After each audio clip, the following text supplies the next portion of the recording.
This is real skiing. Real skiing on real mountains, on real snow, on real jumps, on real cliffs. Daily Free Ski Podcast, le podcast volontairement aigri.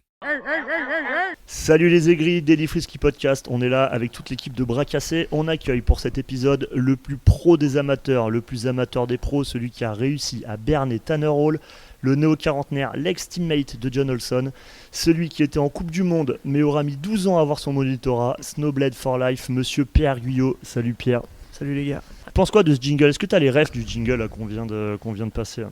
Ouais, bien sûr, il m'a fait rire. Et oui, c'est Tanner Hall au début qui parle au Red Bull Light Catcher. Après, je sais plus, j'ai oublié, mais oui, j'ai capté le truc. Ouais. C'est bon, on teste direct un peu tes connaissances. Tu peux te présenter vite fait là pour ceux qui ne te connaissent pas. Tu réponds quoi quand les amis de ta belle-mère ils te demandent ce que tu fais? Bah, moi, quand on me demande ce que je fais, c'est simple, je suis moniteur de ski. Comme ça, il n'y a pas d'emmerde, voilà. Mais parce que t'es vraiment moniteur de ski. Je suis vraiment moniteur de ski, ouais. Après, j'enseigne pas beaucoup en tant que moniteur de ski classique. Je coach en club, surtout. Et après, j'ai des activités annexes encore avec les sponsors qui me restent. Vas-y, combien de sponsors encore là, à 40 ans? Si vous voulez parler thunes, j'ai 3 sponsors qui me payent. Et je les remercie d'ailleurs. C'est bon, vas-y, balance les noms, c'est rare. Il y a Black Rose, il y a Les Ménuires, ma station, et il y a Anon Optique. Wow. C'est beau, les Ménuires, ils lâchent encore de l'argent, c'est cool. Hein. Station très freestyle, les Ménuires. On va revenir un peu sur ce que tu as fait, et il y a des trucs assez marrants. Et moi, je vais revenir sur un truc qui était drôle. Tu as commenté les X-Games pour ce qui passe en 2010. Rappelle-nous un peu dans quelles conditions tu pars là-bas et comment tu couvres ça. Bah ouais, en 2010, moi je m'en souviens que je me fais mal à l'épaule droite et du coup je peux pas skier, c'est l'hiver et il y a le boss de Ski Pass qui s'appelle Guillaume Lahure, je pense que c'est toujours lui le boss. Il me propose de partir commenter les X-Games. Alors à l'époque il y a internet mais il n'y a pas tout ce qu'il y a encore en termes de réseaux sociaux et surtout les X-Games on peut pas les voir en live, on n'a pas le droit de les filmer donc pour les Européens, pour les suivre ils n'ont pas trop d'autre choix que de regarder les vidéos qu'on leur reporte sur ce qui passe et du coup c'est là que j'interviens. Et du coup c'est la grande période, Kevin Rolland, Xavier Bertoni, etc. C'était quoi ton rôle là-bas là? Donc c'était de commenter sur le terrain en fait tout ce qui se passait. C'était assez facile parce que comme tu viens de le dire, c'était Kevin Rolland. Moi j'étais en Coupe du Monde avec lui, je le connaissais bien.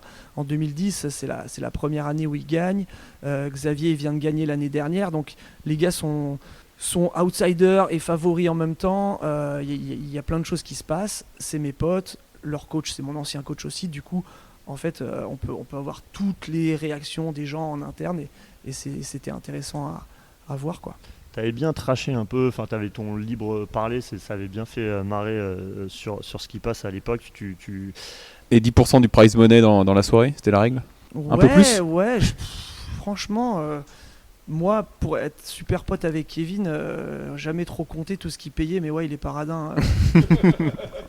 Il a fait croquer tout le monde. Ouais, il a bien fait profiter, ouais, c'est sûr. Et t'en parles justement parce que toi tu viens de là, je pense qu'aujourd'hui les gens qui te suivent ont peut-être pas le début de ton histoire où tu commences en halfpipe.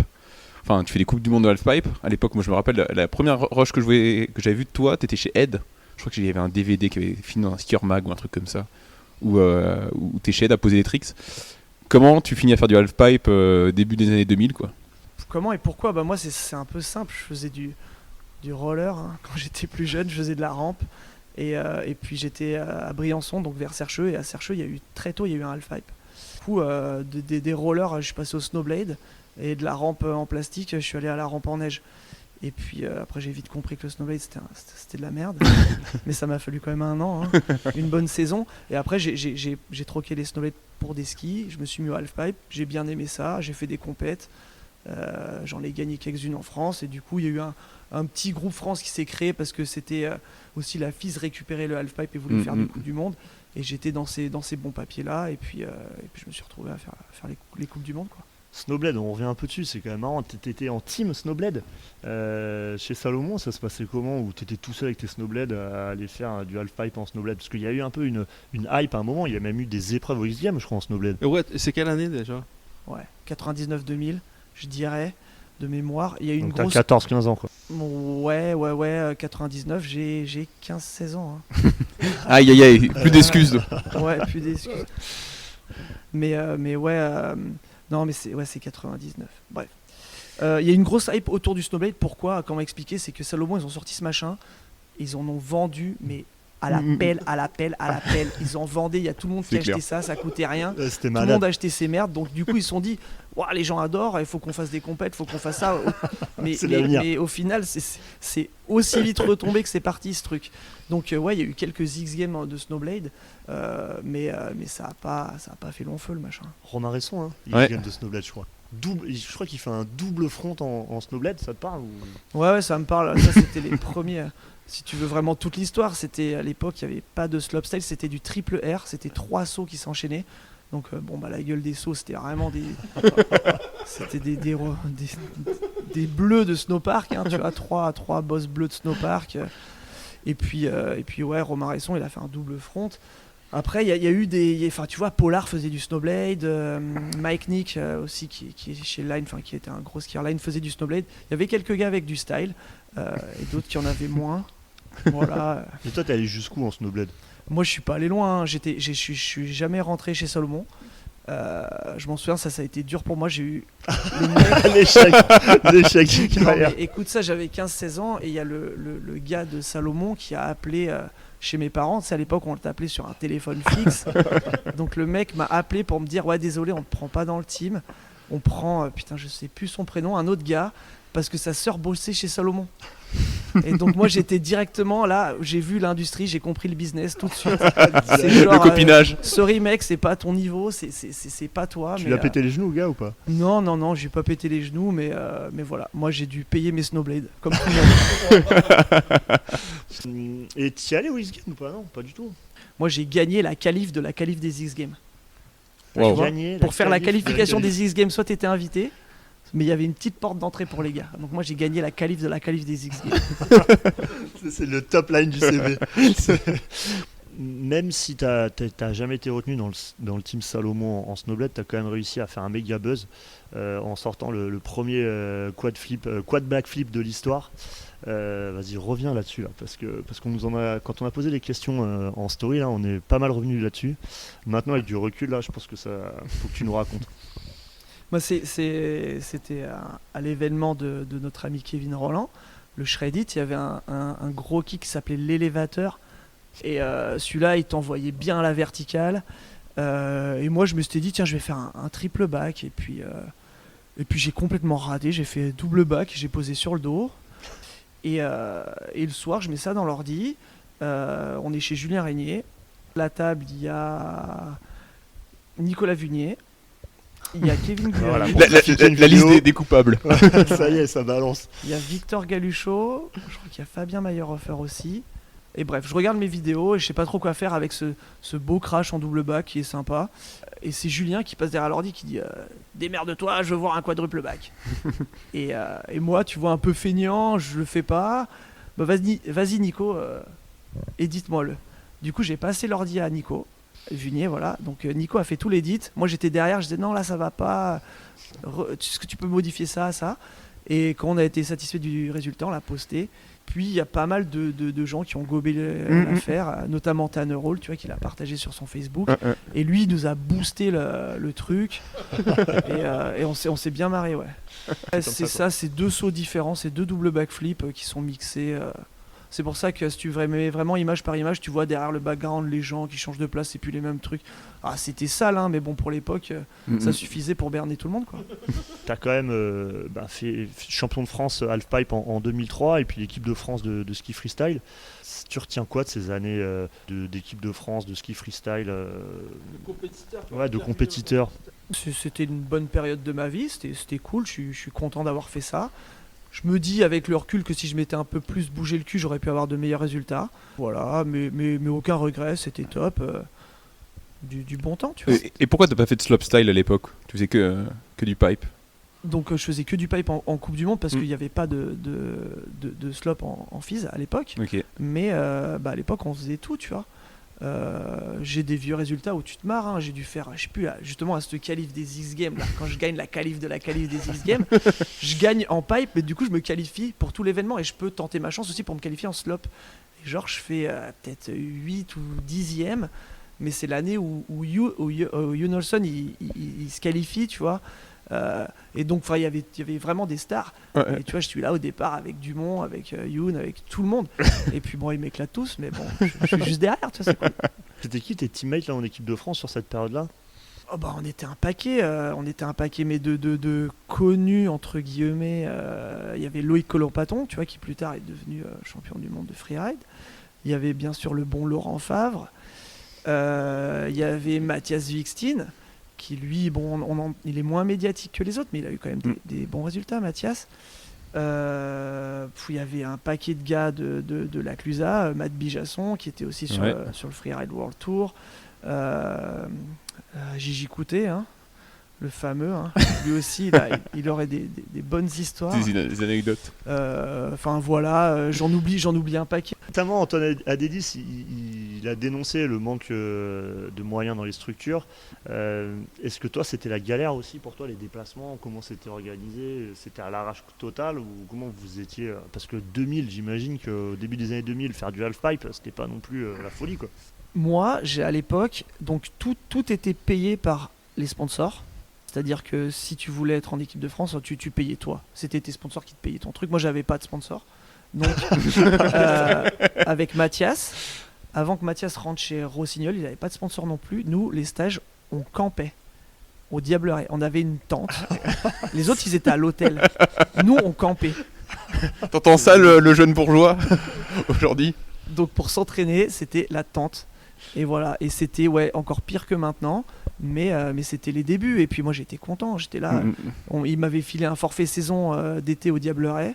Avec la photo de Loïc Colombaton dessus parce que j'avais pas donné ma photo et Katan il avait géré ça comme ça, donc j'avais le coaching qui était payé, j'avais de temps en temps le droit à prendre le minibus de la Fédé et puis c'est tout quoi, tout le reste il fallait te payer toi ou te démerder comme tu voulais, donc nous avec Mathias on campait. Et donc t'avais pas de thunes, c'était tu campais et pour payer le reste, la bouffe et machin, tu volais dans les supermarchés, tu faisais comment? Je me souviens d'avoir payé un truc une fois avec la carte de crédit de ma mère, elle m'avait prêté, mais c'était vraiment ça. C'était la vraie galère, quoi. Ah, mais c'est intéressant de se rappeler aussi, de voir aussi d'où ça a commencé, d'où ça vient aussi, quoi. C'est un peu l'époque où quand tu voulais faire du freestyle aux Deux Alpes, en tant qu'amateur, t'avais pas de thunes, tu dormais dans les couloirs des appartes, c'était vraiment un peu en squat, quoi. Tu voulais rebondir là-dessus, Olivier? Non, bah ouais, justement, parce que t'as parlé pas mal de mecs qui ont fait le switch du halfpipe au freeride.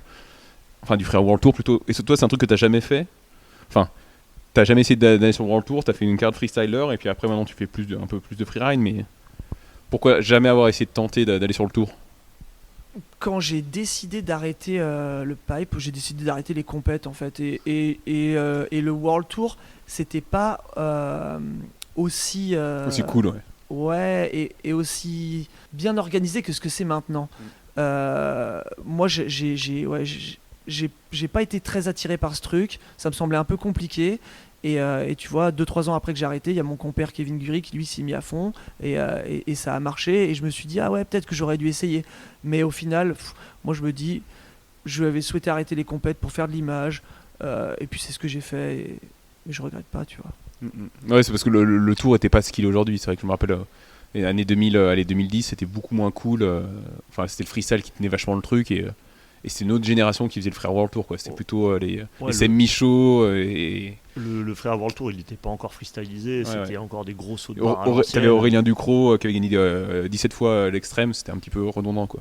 La question du stagiaire. C'était peut-être pas ta pratique aussi, tu vois, on revenait sur l'enchaînement roller, snowblade, pipe.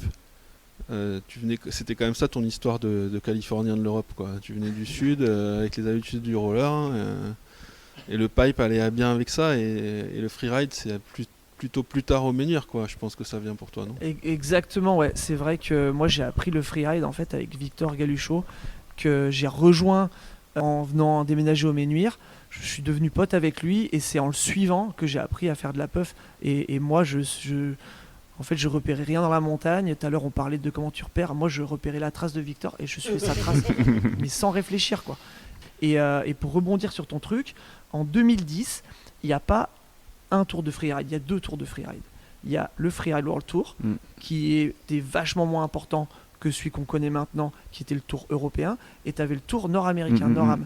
Et en 2010, il me semble, il faudrait vérifier, que le champion du monde de freeride, c'est Julien Lopez, champion du monde à vie. D'accord. Mais l'autre champion du monde en même temps, c'est Aurélien Ducrot. Et lui, le pauvre, il s'est fait castrer par Julien Lopez, parce que lui, champion du monde. Et voilà. Donc ouais, c'était quand même différent. Ah mais Julien Lopez, il faut qu'il vienne nous raconter son histoire à ce micro-là. On l'attend. Tu disais que après l'arrêt de la compète, tu as voulu te consacrer à l'image. Tu as tourné dans un des films des Gypsies. Et raconte-nous un peu comment ça se passe quand tu shootes avec eux, comment se fait la connexion, comment c'est une journée de tournage avec eux.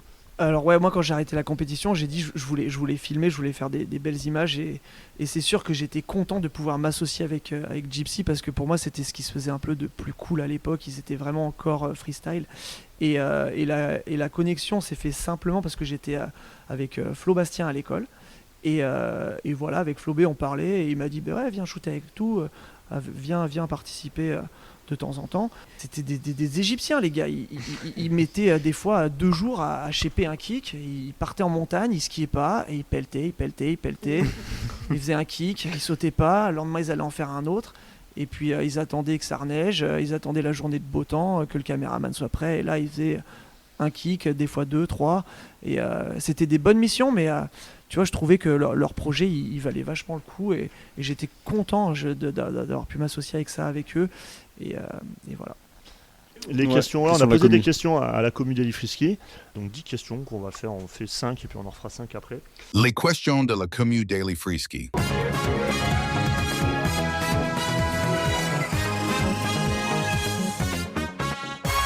Et puis on en fera 5 après. La première question qui t'a été posée, est-ce que tu as déjà eu un souci pour exhibitionnisme ? Je crois pas, putain, peut-être. Mais non. Jamais de garde à vue, jamais. Jamais été en garde à vue, rien. Hein. Ouais, non, je suis clean. La deuxième question, ça fait quoi de faire toujours le même tricks depuis 20 ans ? Oh, ça fait plaisir. Et j'espère que dans 40 ans, je serai toujours en flat 3 Japan. J'imagine que c'est ça. Hein. Ah bah, on a tous cette image-là, flat 3 Japan. Mais celui-là je le garde hein, jusqu'à la mort. Trick signature. Qu'est-ce que tu penses des tail grabs de Kevin Rolland ? Ben, Kevin Rolland, il est capable de faire des tricks pas très style, mais il est capable de faire des beaux tail grabs. Ça dépend duquel il faudrait que je voie une photo. Voilà, je sais pas. Ne se mouille pas. Sur les grabs un peu. Non, quand il grabe, ça va. Moi, Kevin, je le trash sur son Unnat Cork 9 Harakiri. Vous regarderez, là, il a, au lieu de tirer son épaule, du côté où il tourne, en fait, il a l'épaule qui vient en opposition et il se met le bâton là comme ça dans le torse. Comme s'il se plantait un peu un truc dans le torse. Mais non, c'était grave, il me dérange pas. Est-ce que tu vas faire un prochaine image moisie à venir ? Je pense pas, parce que c'était une trilogie. Carrément, ça Excuse-moi, Spielberg. Le Spielberg, quoi. Un préquel, comment ? Ah, tu peux faire un prequel. Ouais, tu sais l'histoire. À voir. Ouais, voilà. Mais c'est pas prévu, non. Ça fait quoi d'avoir été le teammate de John Olson ? Youn, moi j'ai toujours... Youn. Youn de l'époque, hein, pas ce qu'il est devenu, mais moi j'adorais, tu vois, j'adorais. Et puis petit à petit, ça faisait chier parce que j'aimais plus mes skis, j'avais ses pro modèles avec sa femme dessus, 1 an, 2 ans, 3 ans. Non, ça m'a saoulé, quoi. C'est vrai que ça, c'est quand tu repenses, c'est n'importe quoi. T'as la copine de ton... c'est pas un collègue, mais tu vois, sur tes skis, quoi. C'est improbable. Pour ceux, effectivement, pour revenir, le pro modèle de John Olson, c'était sa meuf dénudée en maillot de bain sur ses skis. Et donc toi, t'avais la meuf de ton teammate chaque année sur tes skis. Youn, c'était un super skieur et moi je l'admirais, tu vois. Et petit à petit, ce gars, il est devenu tout ce que je déteste. Et bon, voilà, ça s'est fait petit à petit. Ça a commencé par ses skis où j'avais sa meuf au pied pendant 3 ans d'affilée. Puis voilà, j'ai fini par partir de chez Ed. C'est quoi tout ce que tu détestes ? Non, moi je roule en Caddy, lui il roule en Ferrari, tu vois. Il habite à Monaco. C'est Youn, c'est un beau blond, tu vois, très narcissique. Enfin, en tout cas, c'est l'image que maintenant il renvoie. Et à l'époque, c'était pas du tout ça. C'était un super freestyler. Il avait des tricks de ouf. Et puis, petit à petit, il a voulu devenir, je sais pas, une star hollywoodienne. Ouais, un influenceur. Qu'est-ce qui aujourd'hui, tu coaches des jeunes, toi tu as été aussi pro. Il est pas tété, il est. Ouais. Oui, il est toujours pro. Laisse-lui son statut. Hein. Ah, mais il a encore plus de sponsors que certains pros. Non, mais c'est bien. Qu'est-ce qui te vénère aujourd'hui dans le freeski? Qu'est-ce qui peut t'énerver, ouais. Ah, mais il y a plein de trucs qui me vénèrent, mais tu peux pas savoir. Ah, parce que là on va parler entre aigris. C'est vraiment la première question intéressante là. Parce que moi ça me dérange pas de parler de moi, mais je pense que c'est pas assez intéressant, tu vois. Ce qui m'énerve, on va commencer par le High Five Festival, qui n'est plus ce qu'il était, et ça m'énerve. C'était l'IF3 d'ailleurs. C'était International Freeski Festival ou Film Festival. Film. Voilà, mais il y avait Freeski, tu vois. Maintenant, il n'y a plus du tout de Freeski dans le High Five. J'étais surpris des résultats cette année. Donc je suis allé voir en fait qu'est-ce qu'on juge, qu'est-ce qu'on note. Et en fait, c'est pour la partie ski. En fait, il n'y a pas de partie ski. Voilà, c'est la partie winter. On vote pour le meilleur film hiver, qui va être de courte durée ou de longue durée. Mais en aucun cas, on va juger du ski et encore moins du coup de la performance à ski, tu vois. Et si demain, il y a Les Bronzés font du ski, tu vois, qui sortent, qui est un super film d'hiver, des sports d'hiver, ça gagnerait probablement le High Five Festival. Donc, moi, je suis dégoûté de voir que en fait, l'industrie part dans ce sens-là, tu vois. Et surtout le High Five où c'était chez nous, c'était cool. Et là, c'est un festival multisport maintenant. Et puis voilà. Ça fait 2-3 ans que le virage a été entamé, tu vois. On met de la slackline, on met du vélo, du wakeboard qui n'a rien à voir avec le truc pour essayer de faire grossir. C'est toujours le rêve des gens. C'est trop corps, on va faire un événement plus grand public. Et au final, est-ce qu'on perd pas le cœur de cible, les skieurs, ça devient montagne en scène en fait. Ouais, même n'importe quel sport, quoi. Tu fais du jonglage, tu peux peut-être y finir, quoi. Mais l'IF3, donc c'était les 2 premières années avant que ça s'appelle High Five. L'IF3 au début, ouais, c'était un peu n'importe quoi, mais c'était marrant parce que c'était fait pour le freeski. La première séance, c'était un des films de crustacés. J'avais payé ma place, j'étais dans la salle et rien ne marchait. Le son il laguait, erreur 404 sur l'écran. Ah ouais, le son qui était trop fort, pas assez fort, un film sur 2 qui était pas au format. En fait, je pense qu'ils ont dû recevoir une clé USB toute pourrie qu'ils ont essayé de mettre sur mais rien marchait. Et on avait payé 90 balles et c'est pour ça qu'on a créé Daily Freeski. D'ailleurs, c'est exactement pour ça. Quand on revient de ce festival, on avait payé nos places, ça marchait pas. On s'était fait refouler d'une soirée alors qu'on avait une prévente exhibit au Pop Plage. On n'a jamais pu rentrer et on revient, on dit ils vont se faire massacrer sur ce qui passe. Et en fait, ce qui passe dit ouais, c'est génial, c'est le meilleur événement du monde. On a dit vas-y, c'est mort, faut créer un contre-pouvoir. Et on a créé un blog de merde. C'est vrai. Et où on parle de tout ce qui nous vénère dans le ski de free, dans le freeski. Donc déjà, il y a ça, mais on peut comprendre. C'est un peu la boucle est bouclée, quoi, je veux dire. Bah ouais, c'est un peu. Non, après, on aimerait tous que le High Five grandisse. Après, c'est compliqué. On va parler d'argent, d'avoir les sponsors et tout ça. Mais voilà, il y a de moins en moins d'événements qui se passent aussi. Donc, au moins, ils sont toujours là. Je me fais l'avocat du diable, mais là, au moins, ils redeviennent sur un format cinéma pur. Alors qu'avant, ça partait un peu en truc. Mais bon, après, on est d'accord sur le. Moi, j'ai rien contre le fait que les gars décident de faire un festival où on inclut la slackline, le VTT, ce que tu veux, même les fléchettes, il n'y a pas de souci. Et j'adore le baby-foot, on a joué tout à l'heure. Mais je trouve dommage, en fait, on a perdu le ski. Tu vois, c'est ça le truc. On l'avait, et maintenant, il n'y est plus. Et tiens, on va parler d'un sujet qui est un peu en lien avec toi, mais avoir ton avis. Le Freeride World Tour qui arrive à Val Thorens, qu'est-ce que t'en penses ? Le Freeride World Tour, ça c'est un gros sujet dans les trucs qui énervent, c'est sûr. Et moi, en tant que coach, je vais travailler pour le Freeride World Tour à Val Thorens. Donc tu vois, je vais être. J'ai demandé. T'es réquisitionné ? J'ai demandé à être payé parce que je veux pas bosser pour le Freeride World Tour gratuitement. Je veux que ça leur coûte cher. Pour une organisation suisse. Exactement, je veux que ça leur coûte cher. Mais le Freeride World Tour, c'est bien. Tout à l'heure, on disait, ouais, il y avait les 2 tours, machin, le Freeride World Tour, c'était tout petit. Ce que c'est devenu, c'est quand même cool. Moi, je le regarde. Le niveau des mecs, c'est hallucinant. Il y a plein de points positifs. Mais il y a aussi, tu vois, derrière tout ça, il y a plein de points négatifs. Et leur plus grand problème, c'est que ça a besoin d'énormément de thunes pour fonctionner. Tu regardes l'année dernière, par exemple, ils vont faire un challenger à Avoria. Je sais pas si vous vous souvenez de cette compète. T'as les gars qui sont là pour se qualifier sur le Freeride World Tour. T'as l'élite, t'as des mecs, c'est des machines, et ils les font courir sous un télésiège entre 2 pistes bleues Non, mais c'était sur honteux. de la glace vive avec du vent, au lieu d'annuler. Clairement, ils auraient dû annuler. Par contre, je pense que derrière, tu as Avoria qui doivent leur dire nous, il nous faut un événement, on a besoin de communiquer sur quelque chose, il faut qu'il se passe quelque chose. Et du coup, en fait, les mecs, ils ont les couilles dans un étau, ils sont obligés de faire leur compète. Pour moi, tu me dis, on fait une compète de freeride, et ben tu commences par choisir des belles montagnes, tu vois, choisir des faces. Eux, ils peuvent pas. C'est des stations qui payent pour accueillir. Donc une fois que je sais pas, la station en Espagne là où ils vont Baqueira. quand Baqueira il paye, et ben il faut aller à Baqueira, ils regardent autour d'eux, bon, elle est où la colline, on va skier là, tu vois. Alors attention là, parce qu'on a des auditeurs dans les Pyrénées, ils vont pas être contents d'appeler Baqueira, qui est la meilleure station des Pyrénées, une colline.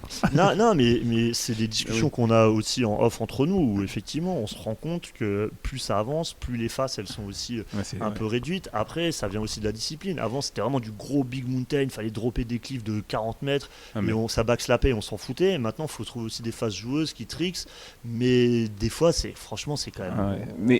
On en rigole, quoi. Quand tu regardes la Géorgie cette année, on en avait parlé, il y avait de la puff cette année en Géorgie, et je pense que ça faisait presque 2 ans qu'il n'y avait pas une compète de freeride avec de la puff. Donc là, ils ont tous débranché en Géorgie à faire des trucs de dingue. Mais sinon, tu regardes Landor et Baqueira, ça skie sur du carrelage, quoi, et tu sens que c'est pas très fun, quoi. Et puis surtout, t'imagines en snow, t'es en backside, couloir en glace, au-dessus des caillasses. Non, et pour revenir à la question, le Freeride World Tour, c'est quand même un peu le dernier truc en ski qu'on regarde, enfin que tu regardes. Je sais pas si tu regardes le Natural Selection en snowboard ou des courses de racing en ski. Mais qu'est-ce que ça te fait que ça vienne dans ta station là? Pour le coup, c'est chez toi là, Caron, quoi. Comme je disais tout à l'heure, il y a plein de bonnes choses. Moi, j'ai toujours été un compétiteur et j'ai jamais dit la compète c'est de la merde. J'en ai fait, je comprends, c'est cool.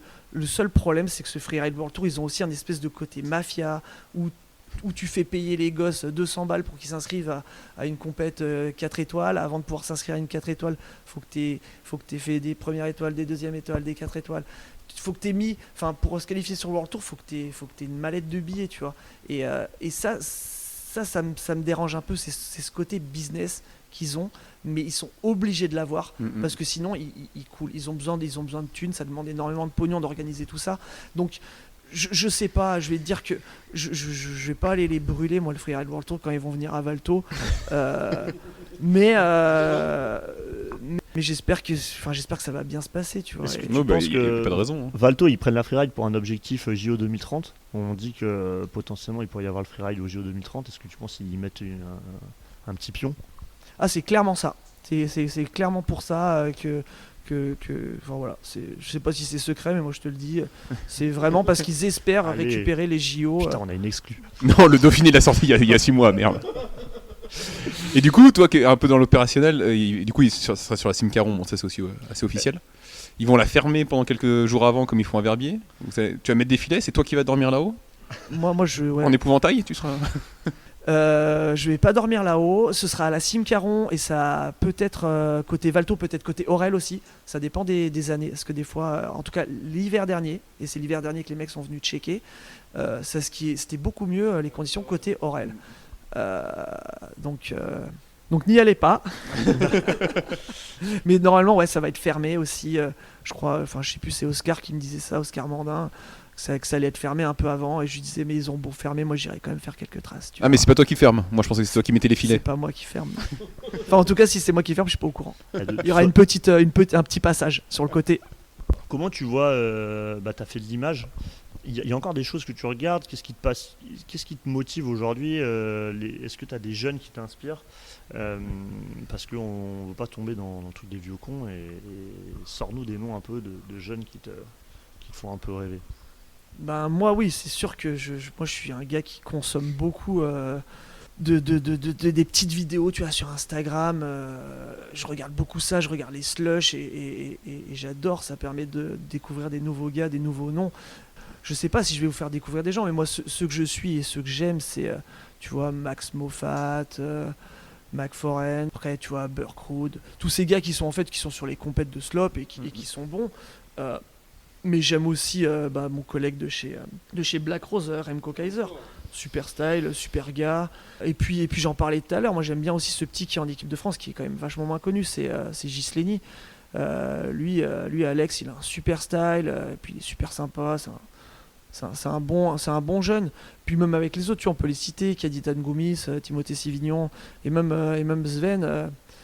Sven, je sais plus son nom là, le petit jeune d'Avo, mais c'est des petites machines. Ouais, j'aime bien regarder un peu ce que font les kids, tu vois. Et j'aime aussi, lui il est hyper connu, Fabien Bosch, tu vois, qui a un style complètement différent. On peut tracher, tu vois, mais moi je suis allé faire de l'airbag il y a quelques jours et puis il refaisait ses double 14 en scream and cement, tu vois, il le bossait avec son coach.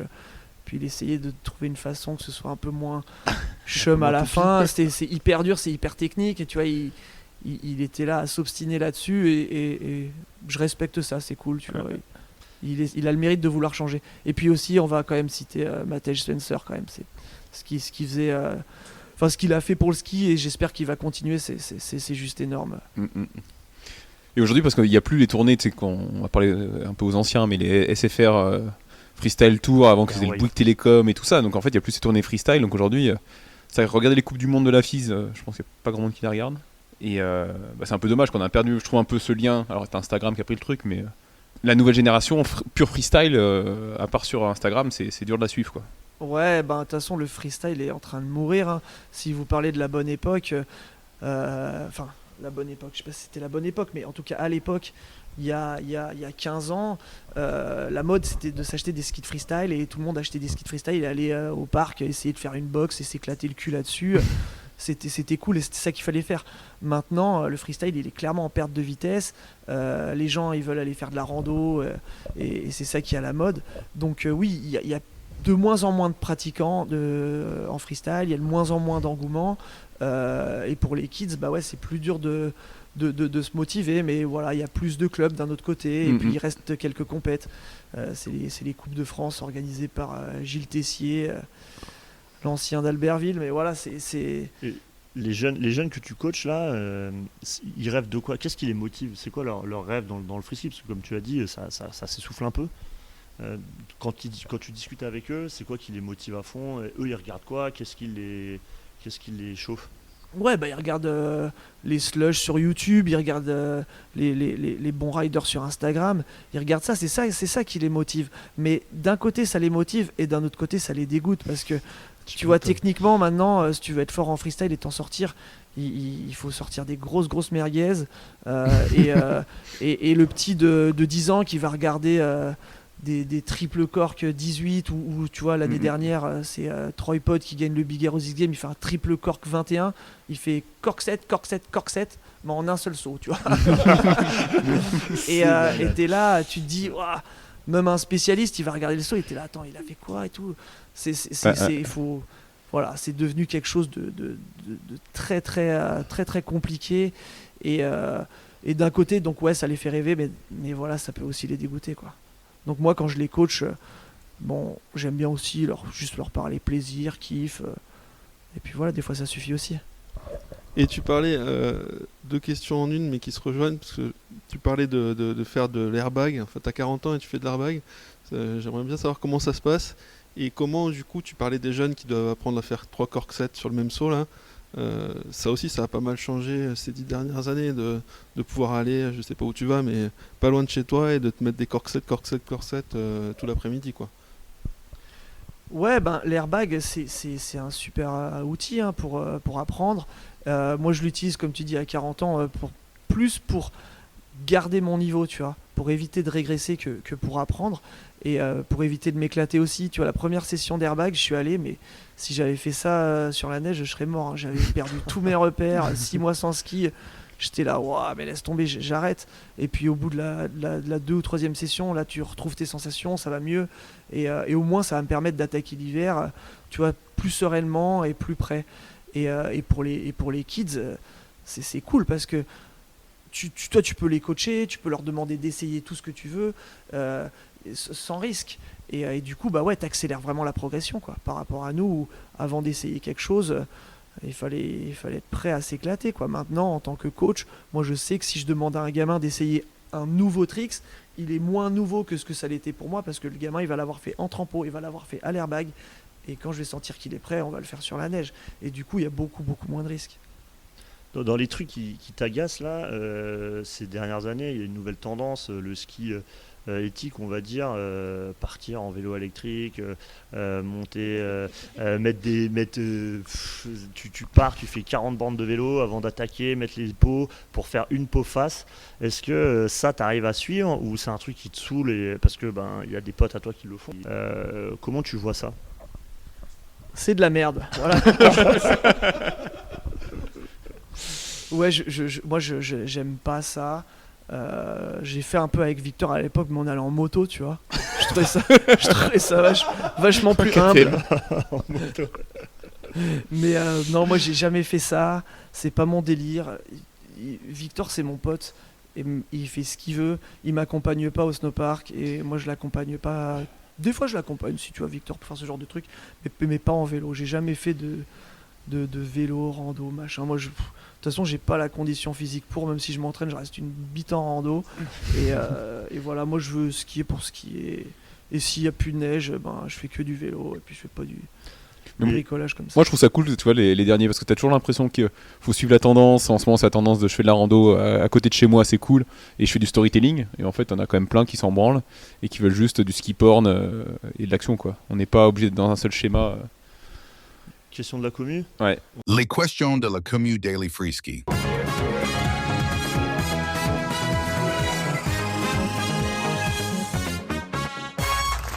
Tu te considères comme meilleur des amateurs ou plus mauvais des pros?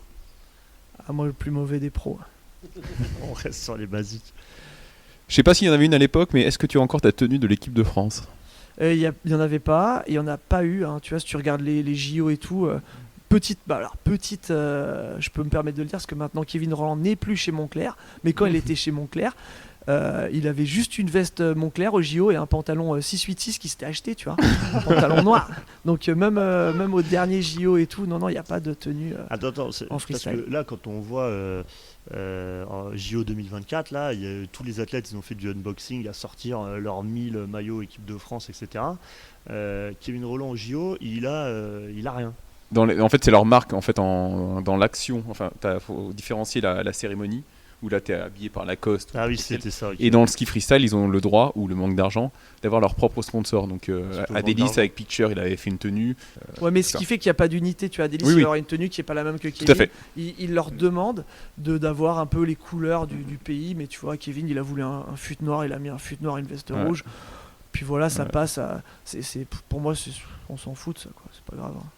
Dans les trucs qui t'agacent aussi dans le ski, nous on a pas mal sur notre page Insta revenu un peu sur le côté rando, cafiste, matos light, etc. Comment tu vois cette approche où on a l'impression que maintenant il faut toujours être dans le compromis entre si tu veux faire un petit peu de rando, donc il faut des skis mais pas trop large au patin, mais en même temps léger et en même temps que du 2 crochets. Est-ce que tu restes pure performance et tu t'en fous ou tu tombes aussi un peu forcément là-dedans? Moi j'ai une paire de skis light, hyper light, que j'utilise pour promener mon chien. Voilà. Et je les ai pris, je me suis dit, si un jour je me fais virer, au moins ça, j'aurais pas à l'acheter, c'est à vie. Je préfère avoir du matos qui est bien pour la descente, toujours dans un souci de compromis, parce que je suis piètre randonneur, j'ai pas une super condition physique, donc j'aime bien avoir un truc un peu moins lourd, mais le problème c'est que ça marche pas à la descente. En tout cas, pour les skis, ça va, je trouve. Fixation, beaucoup plus dur de faire un système efficace qui va être performant à la descente. Et le pire, c'est les chaussures. C'est un calvaire. Enfer.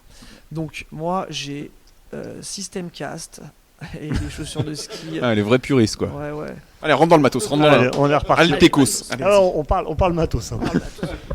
Pour les skis, il faut des vrais skis. Moi, je prends des Atrice, même s'ils sont un peu plus lourds, parce que j'aime bien avoir la même paire de skis Pour tout. que je skie en freeride, et que quand je change, c'est la même en rando.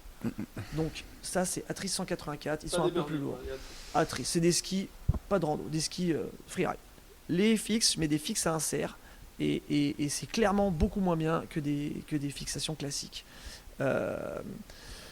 Voilà, j'ai ça parce que moi je suis chez Look et qu'ils n'ont pas encore de système un peu plus chiadé comme la Shift ou quoi. Et si je veux un truc vraiment différent, je prends les castes. Mes castes c'est très lourd, donc je les prends pour des petites randos. Et quand j'étais avec toi, je sais pas si j'ai pris l'une ou l'autre. Mais voilà, moi ce qui me dérange le plus là-dedans, c'est pas forcément la fixe, c'est pas le ski, c'est la chaussure.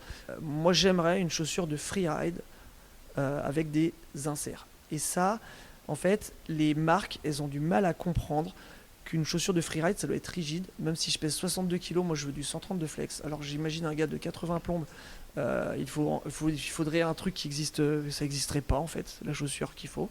Et tu regardes les gars sur le Freeride World Tour, ils font du freeride, mais il y en a plein qui sont en lange de race. Il faudrait en gros cette chaussure lange de race, une chaussure race, avec une semelle absorbeur de choc, et avec des pins. Et pas de mode marche, parce que le mode marche, en fait, il te change le truc, Le flex. Le flex, mais surtout en fait la progressivité de la chaussure. Et généralement une chaussure de rando aussi, ils mettent pas le même plastique. Moi j'aimerais une chaussure qui crée en fait une chaussure du freeride. J'ai l'impression que ça n'existe pas. Et créons-la, lançons un il Kickstarter. y en a une. Alors là, la marque improbable qui fait ça.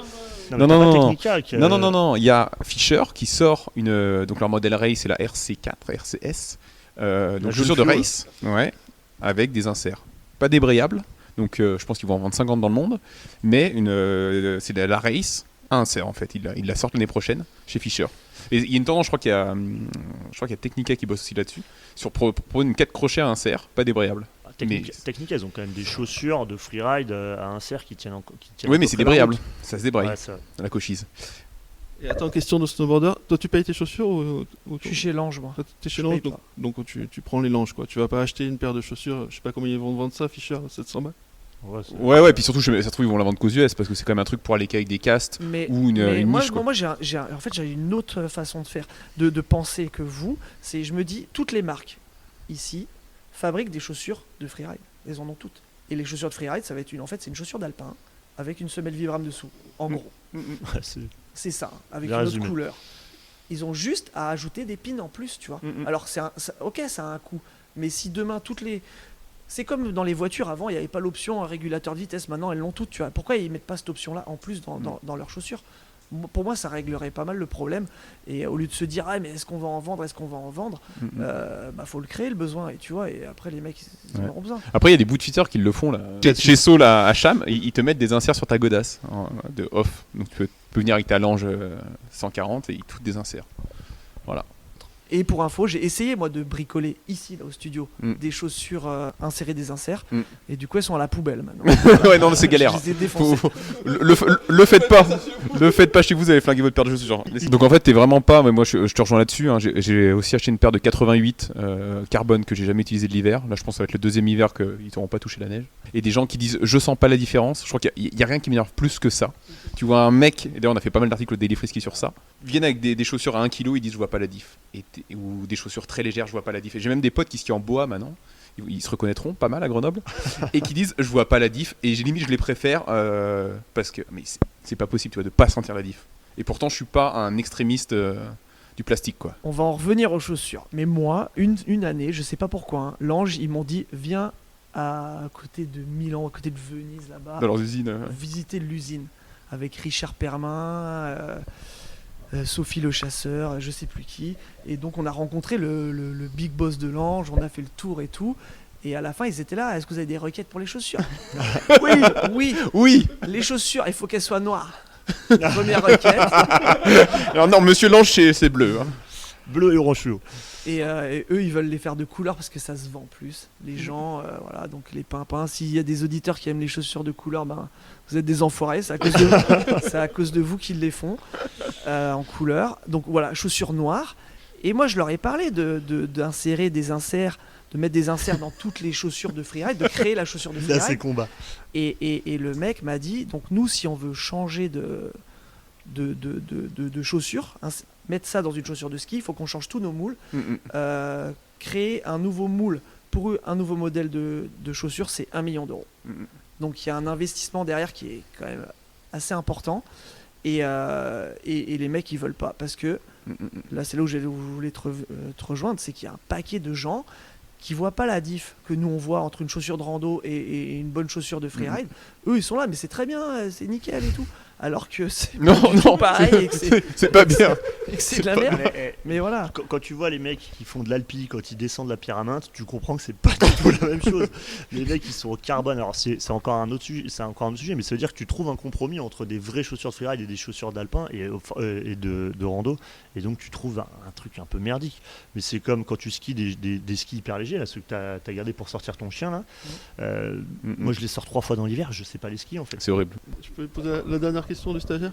On en a un peu parlé, mais peut-être pour terminer, c'est quoi ta vision là? Tu disais le free ski c'est fini, mais tu coaches des gamins qui viennent du freestyle, qui vont un peu vers le freeride, qui peut-être aussi une sorte d'avenir du free ski.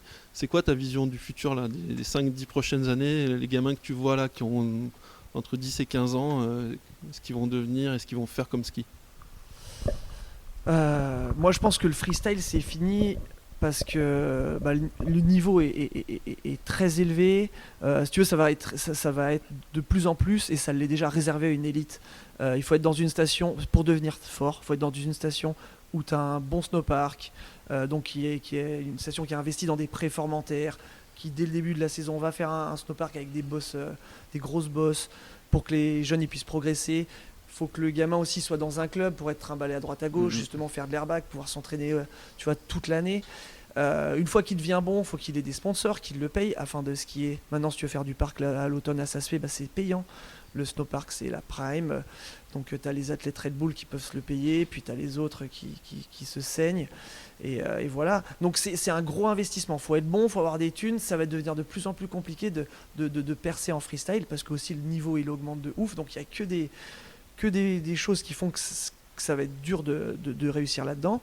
En freeride, il y a un peu plus de place, mais en tout cas de moins en moins. Quand tu regardes le freeride World Tour chez les mecs, le niveau c'est incroyable. Pour l'instant, fille snowboard, on n'en est pas là, tu vois. Donc je conseille à nos auditeurs, si vous voulez perfer, soyez une fille déjà et faites du snowboard. Ce sera plus simple. Mais oui, où ils seront dans 5 à 10 ans. Moi, je coach les gamins pour qu'ils s'amusent. S'il y en a qui sont doués, et je l'ai toujours fait, je les pousse à faire des compètes et aller le plus loin possible. Mais voilà, tout ça a une fin. Et après, ça peut être moniteur, pisteur ou banquier, autre chose. Ils feront ce qu'ils veulent. Mais voilà, le ski, il faut que ça reste un plaisir. Et puis, si ça peut devenir un métier, pourquoi pas, mais il ne faut pas que ce soit un objectif, je pense. Des quelques nations qui restent dans le freestyle, en fait, c'est exclusivement lié à la thune. Tu regardes une starting list de World Cup en freestyle. Les pays, c'est Canada, USA, Scandinave, donc Norvégien, Suède, et les Suisses. Donc en fait, tous ceux qui ont encore de la thune dans leur fédé et qui ont un intérêt là-dedans. Mais sinon, à part ça, t'as 2 Français, un Allemand, un Autrichien, et c'est fini. En fait, le freestyle tient sur 2, 4, 5 pays, quoi. Et derrière, il n'y a plus rien, et ça va pas aller en s'arrangeant sur moins de neige, moins de stations, moins d'investissement. Et voilà. On est tous morts. Et c'est la fin du monde. Ouais. Faut être suisse. Il faudra être suisse si vous êtes dans les Alpes pour faire du freestyle. On termine avec un mini tu préfères, 2 questions-réponses hyper rapides. Tu préfères un snowblade ou le rollerblade? Roller. Kevin Roland ou Xavier Bertoni? Kevin. Slayer ou Black Sabbath? Ni l'un ni l'autre. Drake. Être coach freestyle au Ménuire ou pro alpiniste à Chamonix? Freestyle au Ménuire, nous, c'est dur. Hein. Je n'ai jamais parlé du snowpark des Ménuires, mais c'est un véritable problème. Family Park. on les aime. On les aime, tous les family parks partout. Mais ouais, les Ménuires forever, bien sûr. Rancho ou Bonap? Moi, j'ai toujours dit, il faut